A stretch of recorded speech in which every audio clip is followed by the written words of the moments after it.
Hello students, हम लोग chapter 9 Akbar के बारे में पढ़ रहे थे। उसी चैप्टर को हम आगे कंटिन्यू करेंगे। अब है हमारा एडमिनिस्ट्रेशन ऑफ अकबर। अकबर की जो सबसे बड़ी अचीवमेंट रहती है वो उसके एडमिनिस्ट्रेटिव सिस्टम की ही रहती है, क्योंकि वो बहुत ही ज़्यादा एक्सीलेंट, बहुत ही ज़्यादा ब्रिलियंट था। इसमें सबसे पहले है आपका सेंट्रल एडमिनिस्ट्रेशन। इतने बड़े एम्पायर को उसने कंबाइन करके, सारे प्रोविंसेस को कंबाइन करके एक स्ट्रॉन्ग सेंट्रलाइज गवर्नमेंट सेटअप किया था, जिसमें एम्परर जो था वो सबसे पावरफुल फिगर माना जाता था। जितने भी डिसीजंस होते थे, चाहे वो मिलिट्री हो, पॉलिटिकल हो, एडमिनिस्ट्रेटिव हो या जुडिशियल हो, आखिरी डिसीजन राजा का ही फाइनल माना जाता था। उसके शब्द ही कानून बनते थे। वो कमांडर इन चीफ भी होता था अपनी सारी आर्म्ड फोर्सेस का। इसके अलावा वो सुप्रीम जज भी होता था। जितने भी मैटर्स होते थे जस्टिस के, उन सब में वो सुप्रीम जज माना जाता था। उसको जो है एक मिनिस्टर्स और ऑफिशियल्स की टीम जो है वो असिस्ट करती थी। ये जो अपॉइंटमेंट होती थी या प्रमोशन होती थी, या इन ऑफिशियल्स को अगर डिसमिस भी किया जाता था, चाहे वो आर्मी के कमांडर्स ही क्यों ना हो, ये सारा डिसीजन एम्परर के ऊपर ही होता था। एम्परर अपना पर्सनली इन सब मैटर्स को लेके डिसीजन लेता था। तो इस सिस्टम को सफल बनाना है कि नहीं बनाना है, ये पूरा का पूरा मैटर राजा के ऊपर डिपेंड होता था, क्योंकि राजा अपनी समझदारी से कितने अच्छे लोगों को अपॉइंट कर सकता है और कितने बुरे लोगों को हटा सकता है, ये सारा दारोमदार जो है वो एम्परर के ऊपर ही होता था। अकबर के जो मिनिस्टर्स थे, काउंसिल ऑफ मिनिस्टर्स, वो इस तरीके से थे कि सबसे पहले वज़ीर या फिर दीवान आता था, जो रेवेन्यू डिपार्टमेंट का हेड होता था।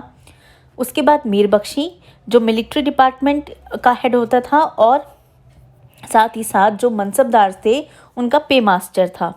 उसके बाद आता है चीफ सदर और काजी, जो चीफ जज माना जाता था, यानी कि राजा से नीचे जो जज होते थे वो माने जाते थे। उसके बाद है मीर समन, जो रॉयल हाउस होल्ड का सुपरवाइज़र माना जाता था। इसके अलावा था वकील या फिर प्राइम मिनिस्टर, जिसके पास कोई इफ़ेक्टिव अथॉरिटी नहीं थी, क्योंकि अकबर ने जो वकील की पोजीशन है उसको थोड़ा कम कर दिया था। तो पहले जैसे वो एडवाइज़री या सेरेमोनियल हेड था, अब वो नाम का वकील रह गया था, सिर्फ राजा के साथ मिलकर वो काम करता था। अकबर अपने इन सारे ऑफिसर्स, सीनियर ऑफिसर्स के साथ मीटिंग करता था। दीवाने खास में एक प्राइवेट ऑडियंस हॉल था, जहाँ पे वो उनके साथ मीटिंग करता था और क्या चल रहा है राज्य के अंदर, इन सब के रिगार्डिंग उनसे बात किया करता था। इसके अलावा जो अकबर था वो अपने आप को ये कहता था कि ये जो उसकी प्रजा है, ये उनका भरण पोषण करने के लिए एम्परर जो है उनको काम करना चाहिए, और इसीलिए वो एक दरबार लगाता था दीवाने आम। दीवाने आम में वो आम जनता की जो सिफारिशें होती थी, पिटिशन्स होती थी, प्रॉब्लम्स होती थी, उनको सुनता था और वही ऑन द स्पॉट जो केसेस हैं उनको सॉल्व करता था। तो ये था आपका सेंट्रल एडमिनिस्ट्रेशन। अब आता है आपका प्रोविंशियल एडमिनिस्ट्रेशन, कि इतना बड़ा जो एम्पायर उसने बनाया था उसको उसने 15 प्रोविंसेस या फिर सूबास में डिवाइड किया गया था, और इसको जो गवर्न करते थे उनको गवर्नर या सूबेदार कहा जाता था। हर प्रोविंस का अपना एक गवर्नर होता था।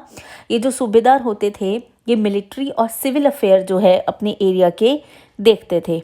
इसके अलावा दीवान जो थे वो लैंड रेवेन्यू का रिकॉर्ड रखते थे। असल में ये सूबेदार और दीवान एक दूसरे के ऊपर भी निगाह रखते थे कि दोनों अपना अपना काम सही ढंग से कर सके। ये जो प्रोविंसेस हैं इनको और छोटे हिस्सों में डिवाइड किया गया, जिनको डिस्ट्रिक्ट्स या सरकार्स कहा गया। उसके बाद इन डिस्ट्रिक्ट्स को और छोटे हिस्सों में डिवाइड किया गया, जो सबसे स्मॉलर यूनिट मानी जाती थी एडमिनिस्ट्रेशन की, जिनको कहा जाता था परगनास। हर यूनिट की अपनी गवर्नमेंट होती थी, जो वहाँ के मैटर्स को देखती थी, वहाँ की प्रॉब्लम्स को जो है वो सॉल्व करती थी, और इन लोगों को रिपोर्ट करनी होती थी। जितने नीचे लेवल के लोग होते थे वो अपने से एक अपर लेवल के लोग को रिपोर्ट करते थे, और इस तरीके से एक सीढ़ी नुमा रिपोर्टिंग चलती थी और आखिर में आके राजा के पास पहुंचती थी। विलेजेस की जो देखभाल है वो पंचायत के द्वारा की जाती थी। तो ये थी आपका प्रोविंशियल एडमिनिस्ट्रेशन। अब है आपका द मनसबदारी सिस्टम, जो बहुत इम्पॉर्टेंट है मनसबदारी सिस्टम, क्योंकि अकबर के द्वारा शुरू किया गया था और इसने कहीं ना कहीं अकबर के पूरे एम्पायर को जो है काफ़ी स्ट्रॉन्ग बनाया था। मनसब का मतलब होता है ऑफिस या रैंक, और मनसबदार वो होते थे जो ये रैंक जो है वो होल्ड करते थे। सिविल और मिलिट्री एडमिनिस्ट्रेशन के ऊपर ही जो अकबर है उसने पूरी तरीके से मनसबदारी सिस्टम को इंट्रोड्यूस किया था। मुग़ल एम्पायर जो है वो बहुत बड़ा था, और ये सबको पता है कि स्ट्रॉन्ग आर्मी के बगैर इतना बड़ा एम्पायर खड़ा करना बहुत ज़्यादा मुश्किल हो जाता। इसीलिए स्ट्रॉन्ग आर्मी का होना बहुत ज़्यादा ज़रूरी था। एक पावरफुल आर्मी, एक एफिशिएंट एडमिनिस्ट्रेशन ही जो था वो मुग़ल एम्पायर को स्ट्रॉन्ग बना रहा था। इसमें सबसे इम्पोर्टेंट था मिलिट्री। तो इसी के अंडर में इन्होंने क्या किया कि हर ऑफिशियल जो इंपीरियल सर्विस में होते थे उनको एक रैंक दी जाती थी, मनसब की रैंक। ये रैंक डिपेंड करती थी कि वो कितना ज़रूरी काम कर रहे हैं। सबसे नीची रैंक वाले के जो ऑफिसर होते थे उनको 10 घुड़सवार और घोड़े उनको अपने पास तैयार रखने होते थे, जो वो राजा को देते थे ज़रूरत पड़ने पे। और सबसे हाईएस्ट मनसब जो होता था, सबसे हाईएस्ट रैंक जिसकी होती थी, उनको 7,000 घुड़सवार और घोड़े जो है वो तैयार करने पड़ते थे। ये मनसबदार बनाए ही इसलिए जाते थे जिससे कि राजा के ऊपर आर्मी खड़ी करने की परेशानी ना हो सके, और ये मनसब जो है, मनसबदार जो हैं, ये आर्मी जो है वो तैयार करे, और जब ज़रूरत पड़े तो राजा इनसे आर्मी लेकर एक बड़ी आर्मी जो है अपनी तैयार कर सके। तो जो जगह जगह उन्होंने अपने प्रोविंसेस में मनसबदार बनाए हुए थे, जिनमें सबसे छोटे दर्जे पे जो मनसबदार होता था वो 10 घोड़े और घुड़सवार जो है वो तैयार रखता था राजा के लिए, और जो सबसे हाईएस्ट होते थे वो 7,000 घोड़े और घुड़सवार तैयार रखता था। जो हाईएस्ट मनसब होती थी वो एक्चुअल में रॉयल फैमिली के ही किसी मेंबर को दी जाती थी। मनसबदार जो अपॉइंट किए जाते थे या प्रमोट किए जाते थे या डिसमिस भी किए जाते थे वो एम्परर के द्वारा ही किए जाते थे। उनको सैलरी भी उनके रैंक के अकॉर्डिंग मिलती थी। पहले तो इनको ये कैश के तौर पे मिलती थी, लेकिन बाद में इनको जागीर के तौर पे मिलने लगी, यानी कि एक छोटा एरिया, एक जागीर जो है उनको दे दिया जाता था कि वो यहाँ पर यहाँ के एक तरीके से मालिक हो जाते थे, और यहाँ से मिलने वाले रेवेन्यू में से एक अमाउंट फिक्स कर दी जाती थी कि इस रेवेन्यू का इतना हिस्सा जो है वो मनसबदारों के पास जाएगा, जो उनकी सैलरी का भी होगा और जो वो अपनी आर्मी जो रख रहे हैं उनके रख रखाव के लिए भी उनको पैसा मिलेगा। मनसब जो होते थे, ये जो रैंक होती थी, हेरिडिटरी नहीं होती थी। मतलब अगर मनसबदार मर जाता था तो उसके बाद उसके बेटे को वो मनसबदारी नहीं मिलती थी। जब मनसबदार मर जाता था तो वो जागीर जो है वापस राजा के पास चली जाती थी, और उसके बाद राजा किसी दूसरे को अपॉइंट कर सकता था जो उसके काबिल उसको लगता था। जो मनसबदार होते थे वो अपनी जागीर की एडमिनिस्ट्रेशन की रिस्पॉन्सिबिलिटी वाले नहीं होते थे। मतलब उनको वहाँ से सिर्फ रेवेन्यू में से एक पर्टिकुलर हिस्सा मिलेगा, वहाँ के एडमिनिस्ट्रेशन का उनके ऊपर कोई भी कारोबार नहीं होगा। जो ब्रांडिंग हॉर्सेस और एक डिस्क्रिप्टिव रोल वाले सोल्जर्स का जो चलता आ रहा था पहले से, उसको उसने अडॉप्ट किया अकबर ने, और वही रखा कि एक पर्टिकुलर घोड़े जो है, जो अच्छे घोड़े होते हैं ब्रांड के, वही आर्मी के अंदर यूज़ किए जाएंगे, और सोल्जर्स की रिक्रूटमेंट भी जो है वो अच्छी की जाएगी। अकबर की जो है वो एक स्टैंडिंग आर्मी बना के रखता था। स्टैंडिंग आर्मी होती है कि हमेशा युद्ध के लिए तैयार आर्मी, हमेशा, मतलब ये नहीं हो कि पहले से तैयार करनी पड़े, कि अगर अभी युद्ध की घोषणा करनी पड़े तो अभी वो आर्मी जो है वो युद्ध के लिए निकल सके। तो ऐसे स्टैंडिंग आर्मी जो है अकबर हमेशा तैयार रखता था। वो कैवलरी को सबसे इम्पॉर्टेंट ब्रांच मानता था, और उसने उसको स्ट्रॉन्ग भी बनाया। जो ट्रूप्स होते थे वो मनसबदारों के द्वारा सप्लाई किए जाते थे, लेकिन उसकी जो रिक्रूटमेंट होती थी, उसकी जो मेंटेनेंस होती थी, वो सारी की सारी जो है वो अकबर के द्वारा होती थी। अकबर के अपने सोल्जर्स जो थे वो बहुत लॉयल और बहुत ट्रस्टेड होते थे, अकबर के द्वारा अपॉइंट किए गए होते थे। जो रॉयल बॉडीगार्ड्स होते थे या महल की रक्षा करने वाले जो गार्ड होते थे, वो सारे भी बहुत ही वफादार और अकबर के द्वारा खुद रिक्रूट किए हुए होते थे। बहुत बड़े तादाद में उनके पास वॉर एलिफेंट्स थे और वेल ऑर्गेनाइज्ड आर्टिलरी भी थी।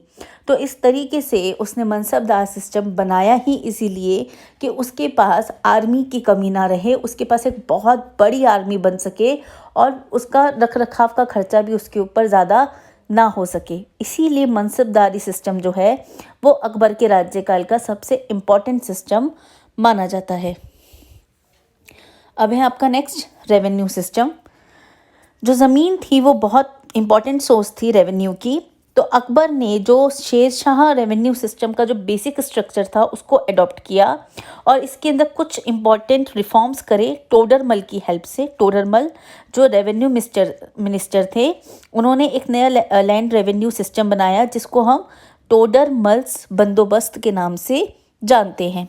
इसमें क्या हुआ था, इसमें सारी ज़मीन जितनी भी उसके अंडर में आती थी उनका सर्वे किया जाता था, उनको मेजर किया जाता था बैम्बू के द्वारा, जिसमें आयरन रिंग्स लगे हुए थे।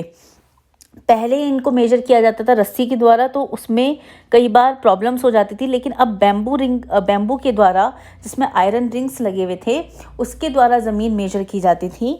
और मेजर करके देखा जाता था कि ज़मीन को 4 हिस्सों में डिवाइड किया गया है, कहाँ पर रेगुलर कल्टीवेशन हो रहा है और कहाँ पर ओकेजनली कल्टीवेशन हो रहा है। इसके अलावा और जो क्लासिफाइड किया जाता था उनको इस तरीके से किया जाता था कि कहाँ पे गुड कैटेगरीज की कल्टीवेशन हो रही है, कहाँ पे मिडल हो रही है, कहाँ पे बुरी कैटेगरी की हो रही है। तो पूरी ज़मीन को उन्होंने 3 हिस्सों में डिवाइड किया, गुड, मिडलिंग और बैड कैटेगरी। तो जो एवरेज प्रोड्यूस और एवरेज प्राइस पिछले 10 सालों का कैलकुलेट किया जाता था कि पिछले 10 सालों में इस ज़मीन से कितना प्रोडक्शन हुआ है और कितना अच्छा हुआ है और कितना बिका गया है, कितना प्रॉफिट हुआ है। तो ये पूरे पिछले 10 साल का काउंट किया जाता था और उसी के आधार पर उसको अच्छा, मिडल या बुरे की कैटेगरी में रखा जाता था। तो जो भी एवरेज प्रोड्यूस होता था उसका 1/3 वो राजा का हिस्सा माना जाता था। ये हिस्सा जो है वो कैश के तौर पे भी दिया जा सकता था या सामान के तौर पे भी, पर ज़्यादातर कैश के तौर पे प्रेफर किया जाता था। रेवेन्यू ऑफिसर्स नियुक्त किए गए थे, लेकिन उनको ये इंस्ट्रक्शन दी हुई थी कि वो किसानों के साथ अच्छे से पेश आएंगे। लोन जो है वो भी दिया जाता था और इजीली दिया जाता था, जिससे किसान आसानी से इंस्टॉलमेंट के ज़रिए जो है किसान आसानी से वापस कर सके और इन पैसों के ज़रिए वो सीड खरीद सके या कैटल्स या जो टूल्स उनको चाहिए होते हैं खेती बाड़ी में वो खरीद सके। अगर क्रॉप्स फेल हो जाती थी तो उस कंडीशन में जो है रेवेन्यू ग्रांट भी किया जाता था। तो अकबर का जो ये रेवेन्यू सिस्टम है वो बहुत सक्सेसफुल रहा और पूरे स्टेट के एक तरीके से फिक्स अमाउंट जो है उनको मिलने लगी और इससे उनका प्रॉफिट जो है काफ़ी अच्छा देखने को मिलता है। दूसरा सोर्स जो रेवेन्यू का था वो था ट्रेड। ऑल्दो ये लैंड के कंपैरिजन में कम सक्सेसफुल था, कम प्रॉफिटेबल था, लेकिन उसके बावजूद इंटरनल और एक्सटर्नल ट्रेड को काफ़ी एनकरेज किया जाता था। जो इम्पॉर्टेंट आइटम्स जो एक्सपोर्ट किए जाते थे यानी कि जो बाहर भेजे जाते थे वो थे टेक्सटाइल्स, स्पाइसेस, इंडिगो और सॉल्ट पेट्रे। इसके अलावा इंडिया जो है चाइना, सेंट्रल एशिया, यूरोप के साथ ट्रेड किया करता था। जो पोर्टुगीज़ थे, जो ट्रेड सेंटर्स उन्होंने अपना इस्टेब्लिश किया था वेस्ट कोस्ट में अकबर के रीजन के दौरान, वहाँ पे भी अच्छा ट्रेड होता था। अकबर ने गोल्ड कॉइन इशू किया था जिसको मोहर कहा जाता था। ये प्योर गोल्ड से बने हुए कॉइन्स होते थे और इनका एक स्टैंडर्ड वेट होता था कि इतने वेट के ही होंगे। इसके अलावा सिल्वर और कॉपर कॉइन्स जो है वो यूज़ किए जाते थे। बाकी हम नेक्स्ट वीडियो में पढ़ेंगे।